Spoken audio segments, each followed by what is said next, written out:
In 2017, the Washington Post added the line, "Democracy dies in darkness," to its masthead.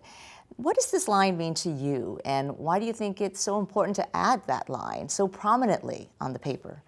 Well, what started the process that led to that line was the Washington Post had never had a national campaign. It never had a national slogan or statement.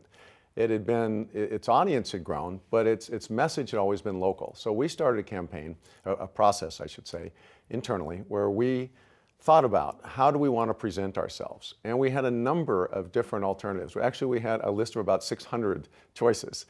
But the funny thing is, 600 different Wow. slogans and lines we would use. But the irony was we started with "Democracy dies in darkness." And we said, that's really good, but let's see if there's a more positive way to say it. And we went through every incarnation you could imagine. Such Freedom lives in light, all these Oh. things. Always saying the positive instead of the negative. But then we said, but wait a minute. That is the message.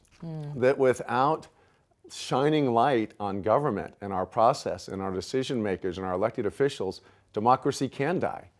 So we just went with it. And it was actually, we first put it on Snapchat. We just said, let's just put it on there at the top of our masthead and see what happens. And we put it on and people thought, well, that's cool. And then Why did you choose Snapchat as your... We had just launched, built out a Snapchat team, and we thought, well, let's just give it a try there.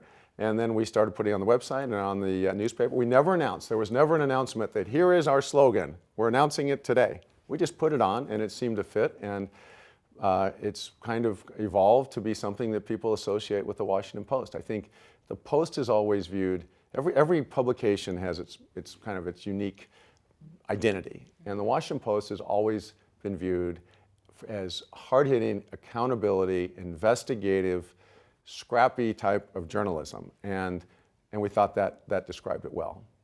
You brought your startup experience to it, I see, because that's sort of like a form of beta testing, right? You just threw it out there on Snapchat to see how it would do. Right. You never announced it. Right. We just figured, let's give it a try. And it worked. And pretty soon there were T-shirts were showing up saying "Democracy dies in darkness." People were mailing them in to us. And I said to our team, well, why don't we have our own T-shirts? So we made a T-shirt for every person at the Washington Post that says "Democracy dies in darkness."